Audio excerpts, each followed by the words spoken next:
On this edition of Campus Watch, we speak to Wichita Falls police officer about the new cell phone ban. We look into a proposed state law that might affect their bathroom duties. And later we'll speak to resigning student government president Shayla Owens about her past year in office. All this and more on Campus Watch.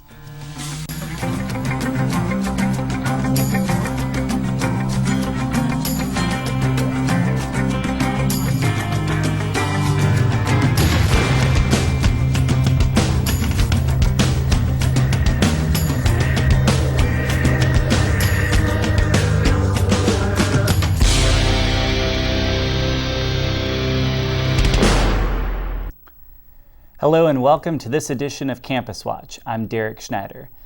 Drivers now have to be aware of a new hands-free device ban that went into effect on Thursday, March 23rd. Here is reporter Morgan Hare with more on the story. A new ban on wireless devices in Wichita Falls makes it illegal for vehicle drivers to use handheld devices while operating a vehicle. Cell phones, tablets, and any wireless device that requires the use of the driver's hands are now illegal. Wichita Falls police officer Sergeant Charlie Eiper says there are consequences to breaking this new law. Well, it's a ticketable offense, so it's a Class C misdemeanor, so that could be anywhere up to $500. Even using a handheld device at a red light is also illegal. However, emergency vehicles are exempt from the new law. You have to be in a parked position, which means, if you're at a red light, that does not include that. You are still actively driving on the roadway. So that would be somewhere you would park in a parking lot or somewhere like that on the side of the street. Right. And you're actually in park and stopped. So even pulling up to a red light where, you got a red light, so you decide to get on and do some texting or Facebooking or whatever it is you're doing, checking email. That is also against the ordinance as well. City Council approved the ban at a meeting on February 21st. Wichita Falls native Ross Brotherton attended this meeting and spoke publicly against the new ordinance, citing that he feels it is a government infringement on his freedom. I should be able to make the decision on my own, and if it's a risk, which I understand it is, then I should be able to take that risk. MSU senior Aleti Valero admits to texting and using social media while driving and is finding the law difficult to comply with. I am afraid to get that fine, but it's just kind of a habit, so it's going to be hard to break. But I think I'm doing better at it because it has encouraged me to stop. If you have any questions about the new ban on wireless devices, contact the Wichita Falls Police Department. For MNG Media, I'm Morgan Hare. Last fall, the people of Wichita Falls voiced who they want to represent them in local office. The city welcomed Mayor Steven Santana and 6 city councilmen into office at the start of 2017. The election process for District 4 City Councilman Jesse Brown was unusual compared to other nominees.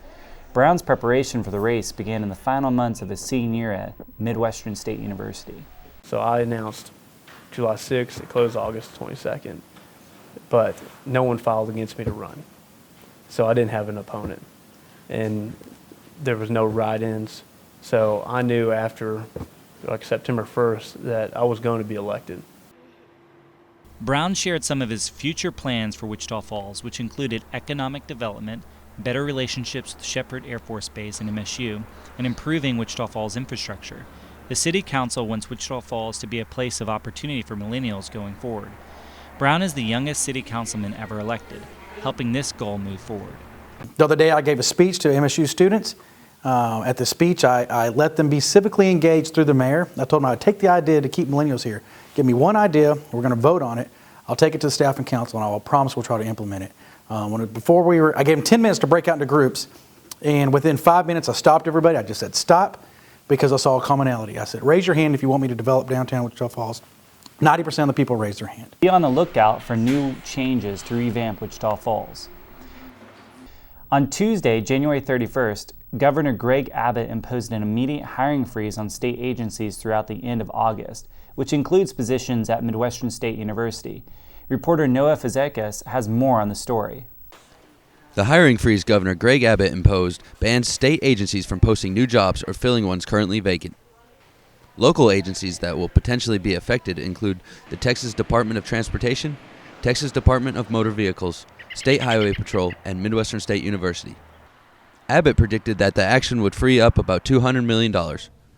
Marilyn Foley, the Vice President for Administration and Finance at MSU, has details about where the new savings will go. The reason he put the hiring freeze on was because of the foster care system. So he wanted to do some emergency fixes for the foster care system, and the state's budget is such that you only have, whatever the budget is, whatever the money's been planned for the year. So he's looking for money to help out the foster care system. Foley explains the security of student jobs at public universities. Student work jobs are normally on other sources of fund than state dollars. There is state work study and federal work study. So those are two areas. Federal work study obviously is not affected because it's federal money. The state work study is not affected. The governor came back and said, okay, those positions are not affected. So regardless of your source of funds, if you're a student, it's not affected. MSU Alumni and Student Organization Coordinator Jesse Brown speaks on the hiring discretion under the freeze that deals with MSU specifically. If the funds are already available, you can hire. If it's a private donation or gift for a position, you can hire. But that's a part of fully staffing, no. Although the hiring freeze affects many different state agencies, the impact on MSU is minimal. All frozen positions can go through an appeals process at the discretion of the governor. The hiring freeze will be lifted August 31st, 2017. For MNG Media, I'm Noah Fazikis. Speaking of freezes, Wichita Falls ISD is currently experiencing one of their own. Reporter Sterling Ellison has more on their story. Wichita Falls ISD has eliminated their choice program, which allowed students to choose what school they wanted to attend, even if they are zoned for a different school. 30% of Wichita Falls ISD students are attending a school they are not zoned for. The new policy changes will not revoke current transfers, only restrict new ones. Michael Kurt, superintendent of WF ISD, says only elementary students with extreme circumstances will be approved for a transfer. They'd really have to present a pretty detailed case as to why their child can't attend their home school. Middle school and high school transfers, however, are based on a capacity and a first-come, first-served basis. Reagan Carroll, a third-grade teacher at Southern Hills Elementary, explains the first-come, first-served idea applies to teachers as well. So typically, if there are spots available in those grade levels that their students are in and their kids are in, then they would get the transfer. But you have to make sure that if you do that, you get your application turned in early, and there's always the chance that some schools have so many students that they can't add another one. And usually they'll try to make exceptions for a teacher's child, but that doesn't always happen. Craig Snodgrass, a WF ISD parent and former teacher, is concerned about the choice program changes affecting parents with multiple children. Say I had a fourth grader and a second grader, and now they've gone to X elementary, and now I'm bringing a kindergartner in, and they're assigned to Y elementary. Well, that makes it very hard on parents to be able to say, you know what, I've got to drop these two kids off over here, and now I've got to go take another kid and get them over there. Although they are not revoking current transfer students, it is important that they reapply each year in case the schools do reach capacity. For MNG Media, I'm Sterling Ellison. You may have heard MSU is maxed out on debt, but what does that really mean for MSU? Marilyn Foley, Vice President of Administration and Finance, expands on why this debt should not cause alarm. So what we want to do is leverage that debt to get the campus a little further ahead. So you have a big, beautiful building and new equipment.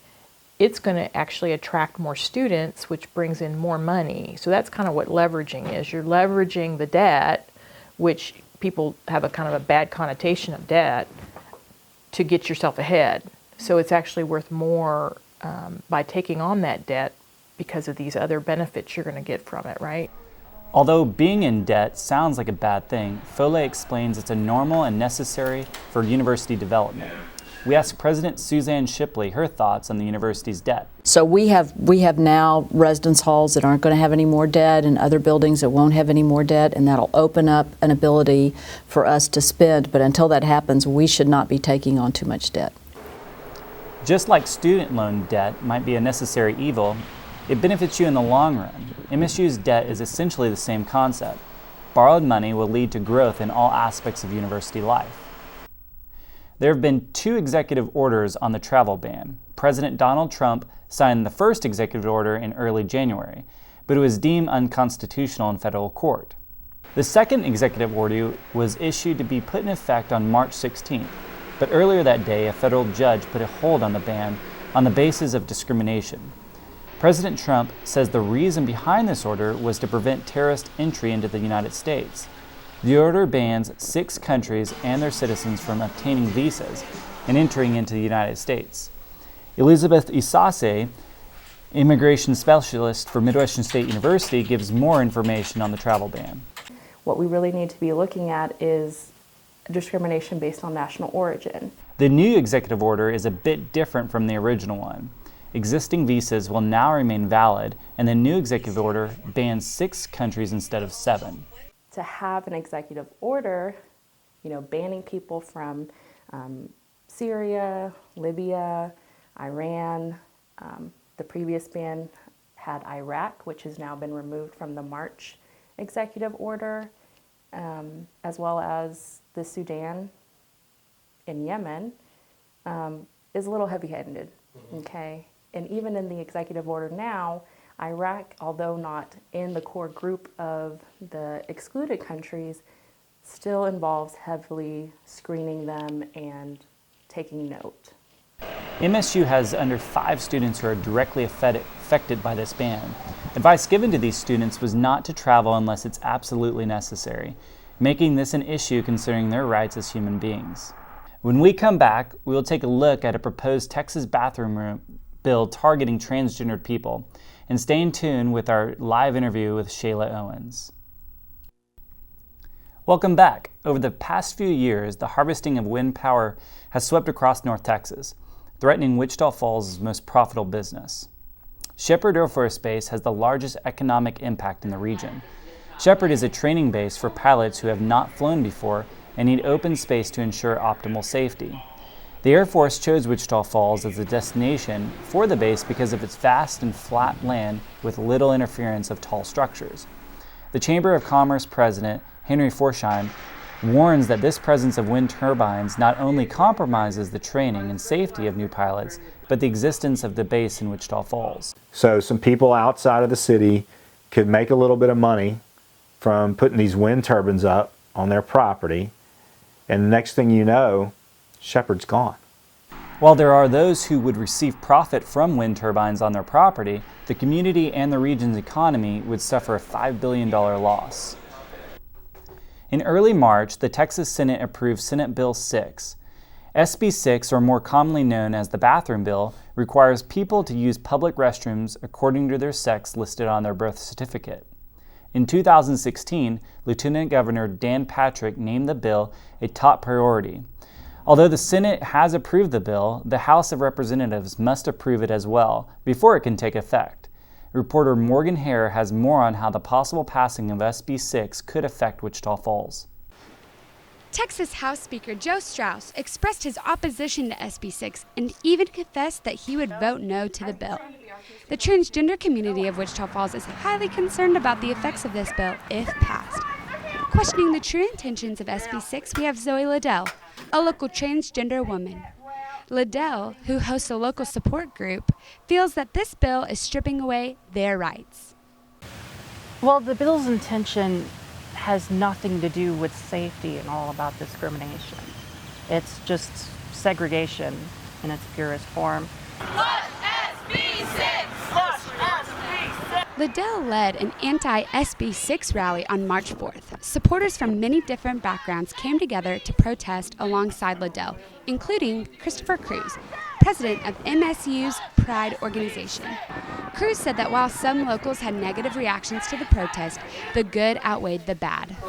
And so it's nice seeing there's actually people in this city and on campus that supports transgender rights.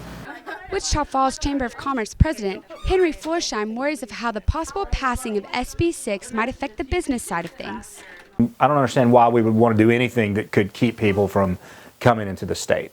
It's really a social issue that a certain demographic politically is pushing, but what happens is it's got a chance to really affect the state. Florsheim has had no Wichita Falls businesses contact him in support of SB 6. Florsheim and Liddell are both concerned that the passing of this bill will cause citizens to start policing their fellow citizens. You're asking random people to now scrutinize everyone who goes into the bathroom, and then if they happen to find someone they don't think should be in the bathroom, they call the police. We spoke to President Shipley about SB 6 and how the potential law might affect MSU. I've heard no one talk about this in higher ed, and everybody was talking about campus carry the whole session. So to me, the fact that none of my colleagues are really talking about this, it feels at the moment to us like a non-issue, that it's an issue we have anticipated, and we're trying to protect people's ability to explore gender identity at a time in life when people do it, but without encroaching on anybody else's comfort or freedom. Even though the Senate has passed SB 6, the House still has to pass it for the law to go into effect. With the publicly voiced no's from the speakers of the House, SB 6 is endangered of being flushed. For MNG Media, I'm Morgan Hare. On March 3rd, Midwestern State University students cast their votes for executive positions in the Student Government Association. The winning candidates include Maria Pena for president, Damian Da Silva as vice president, and Jalen Williams as secretary. SGA meetings are not only for policy discussion. Williams says they are much more than that. We've had people like the police chief, we've had President Shipley, we've had the dean of students, we've had many people come and speak about different programs, different things that they're implementing around the school. So I believe if you are unaware of the different events or unaware of what's even going on your campus, then you should show up to an SGA meeting. Pena encourages all students to attend SGA meetings so that their voices can be heard. A lot about what I want to do is to be as inclusive as possible and ensure that everybody is being represented as best as possible. Pena, Da Silva, and Williams begin their term at the end of the spring semester. We have Shayla Owens here with us today, and when we come back, we'll be sitting down with her to talk about her past year as student government president. Cut. All right, let's move it. Today I'm here with Shayla Owens, the current SGA president. Ms. Owens' term is coming to a close this semester, so we'll take a look back on her past year in office. Thanks for joining us. Thank you. What were your major issues during your campaign? So one of the major issues that we had to really tackle and help students understand was diversity and what that truly means for the campus and what that looks like within representation for the executives and throughout our office.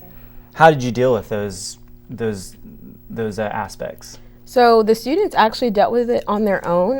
One of the major things that they could do was to cast their vote and choose a diverse group of students to represent them and represent their interests. And I think they did that. I and Andrea and Manny all come from different backgrounds throughout the university, different skills that we could bring to the office. And sometimes students didn't realize that diversity just doesn't mean your skin color, but it also means the differences in ideas and opinions that you bring to the table. That's great. What were your primary goals going into office? So inclusion was definitely a big one. With me seeing Pride get started at our university was so comforting and welcoming that I thought we needed to make sure that everyone felt included here at our campus. But beyond that, we wanted to make sure that we had a good reputation throughout our office, as well as representing each student in the way that they felt necessary. So we tried to make sure that we were at the meetings we were supposed to and sitting down at the table to make sure that students' voices were always being heard. That's great. How did your student body react to your leadership? I think they reacted pretty well. They have a chance to always come in and talk to me, and they've always used that opportunity to come into my office and voice their concerns or opinions or even congratulate us on the things that we're doing outside of the office. So I've really enjoyed getting to work alongside my peers and also with the faculty and staff on campus. Tell me about the faculty and staff. How did they respond to that? I think they were very welcoming into the fact that Andrea and I and Manny were still new at our position, but they really wanted to make sure we had all the help and support that we needed. So whenever we asked them to come in and maybe moderate our debates or do a program with us, they were always very receptive of that, and they always wanted to help us. Well, great. Well, President Owens, thank you so much, or Ms. Michelle, thank you so much for joining us, and we appreciate it very much. Thank you. And thank you for joining us for another edition of Campus Watch. For MNG Media, I'm Derik Schneider. Stay wild, Mustangs.